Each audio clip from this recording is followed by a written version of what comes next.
يسعد صباحكم أو مساكم أحبابي وين ما كنتوا. اليوم مثل ما نكون شايفين أنا حبيت صور لكم شوية مشاهد من الثلج من حوالين البيت. برد وسقعة.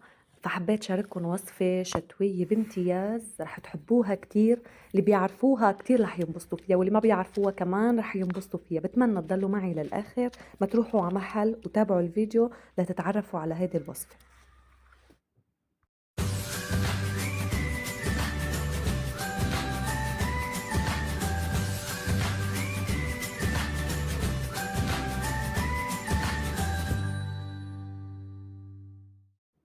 رجعنا لكم أحبابي.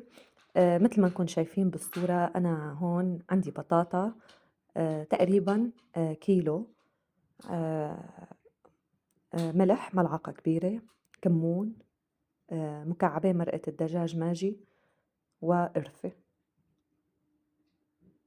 وكمان هون عندي صدور الدجاج مسحب. طبعا كمية الدجاج حسب الرغبة وكمية البطاطا حسب الرغبة حسب طبختكم. هلا أنا طبختي كبيرة، رح استخدم الليمون المجفف لسلق الدجاج، ورق الغار، العصفر أو الجرجم مثل ما بيسموه البعض، إن شاء الله ما أكون غلطانة. خبروني بالتعليقات شو بتقولوا له ببلادكم. وحمص مسلوق أنا هون سلقته على إيدي، فيكن تجيبوا علبة بس طبعا نكهة المسلوق الواحد يسلقه على إيده غير. أكيد نكهته حتكون زاكية أكتر. بالبداية رح أسلق الدجاج.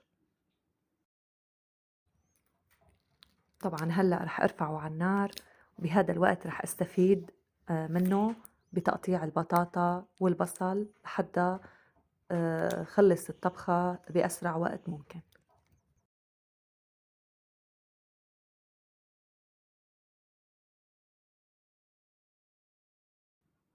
تقريبا أحبابي لازم يكون حجم البطاطا بهذا الشكل، يعني لحن صغرها كتير ولحن كبرها كتير، تقريبا بهذا الشكل مثل ما نكون شايفين بالصورة.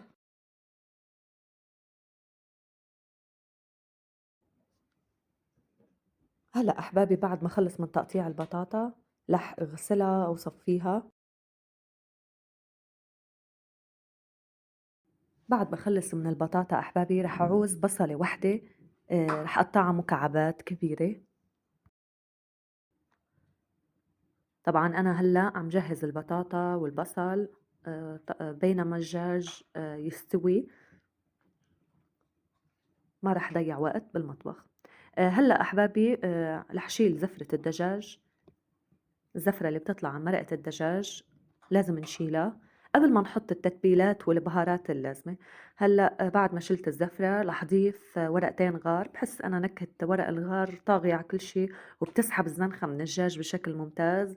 طبعا الليمون المجفف أو اللومة كتير بتعطي نكهة طيبة، بس أهم شي إنه نسقبها من المكانين أو من محلين منشان تقدر النكهة تطلع لبرا. رح عوز نص ملعقة طعام ملح، وبصلة صغيرة طبعًا اختياري إذا ما حبيتوا بتحطوا ما تحطوا. والقرفة رح أضيف القرفة تقريبًا هون نص ملعقة صغيرة قرفة مطحونة، أو إذا عندكن عيدان ممكن تحطوا عيدان حسب الرغبة. وهلأ بعد ما أضفت التوابل للدجاج رح أغطي حغطي عليه ونوّس تحته الحرارة لحتى يستوي على مهله. بهذا الوقت أنا رح أحضّر الأرز بالشعرية اللي هو أساسي جنب يخنة الدجاج. حطينا زيت نباتي بقلب الطنجرة وححمّص الشعيرية. تقريبًا أنا باستخدم كل كوب شعيرية بيقابله كوبين من الأرز، وهذا الشي حسب الرغبة، في ناس بتحب تكتر الشعيرية أو تقلل الشعيرية. هلأ رح أضيف الأرز المنقوع، أنا نقعته نص ساعة، كل نوع رز بيختلف عن الآخر، بيحتاج وقت نقع أقل أو أكتر، هذا الشي بيرجع لإلكن. رح أقلي الرز منيح بالزيت وحخلطه منيح بالشعرية. طبعًا ضفت أنا هلأ هون ملعقة صغيرة من الملح. حضيف الماء دافئ، ما لازم يكون مسقّع الماء اللي عم ضيفه. تقريبًا كل كوب من الرز بيحتاج لكوبين من الماء. رح نوّس تحت الأرز، الأرز بيحب النار الكتير نايصة لحتى يطلع مفلفل وحلو ومفرودة الحبات عن بعضها. بهذا الوقت أحبابي أنا رح شوف الدجاج استوى معي متل ما نكون شايفين، لازم يستوي منيح. رح بلش قيمه من المي.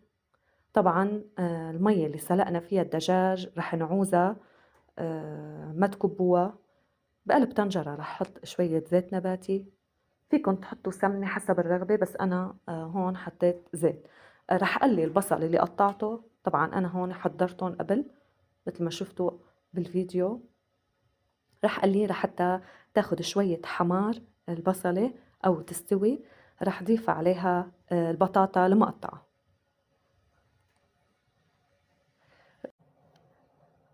أحبابي هلأ مثل ما انكم شايفين أنا حضيف مكعب واحد من الدجاج، المكعب الثاني ما رح أضيفه لأني ححط من مرقة اللي سلقنا فيها الدجاج تقريبا ملعقة كبيرة من الملح. طبعا حسب الرغبة انتم فيكم تحددوا هذا الشيء حسب طبختكم. ورح اضيف الكمون مع الحمص، ما رح اضيفه هلا بعد ما استوت البطاطا رح اضيف الدجاج. انا فصفصته لقطع صغيره. احبابي بحب لكم انه فيكم تضيفوا او فيكم تستعملوا الدجاج المسحب، وفيكم تستعملوا فخاد الدجاج او الجوانح، ما بتفرق. هلا انا رح اضيف الحمص ونص ملعقه كبيره من الكمون، لأنه الكمون كتير مفيد وبيمنع النفخة اللي بسببها الحمص. رح ضيف من مرقة الدجاج اللي سلقناه قبل. وإذا ما بدكم تضيفوا فيكم تحطوا مكعب مرقة دجاج تاني بحال ما بدكم تستخدموا مرقة الدجاج. طبعا الشيء الأساسي هون ملعقة كبيرة من العصفر. كتير رح يعطي لون حلو وحتى في نكهة مميزة، وهو كتير صحي ومفيد. بتراوح ألوانه بين الأحمر والأصفر والبرتقالي. هلأ الطبخة صارت جاهزة، بس رح اتركها لتغلي لمدة 5 دقايق. بعد ما تغلي 5 دقايق بتكون صارت جاهزة لأنه كل المكونات عنا مستوية. شوفوا الرز معي كيف صار.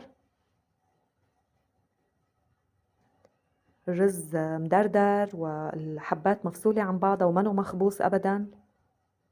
هلأ الرز صار جاهز وطبختنا صارت جاهزة.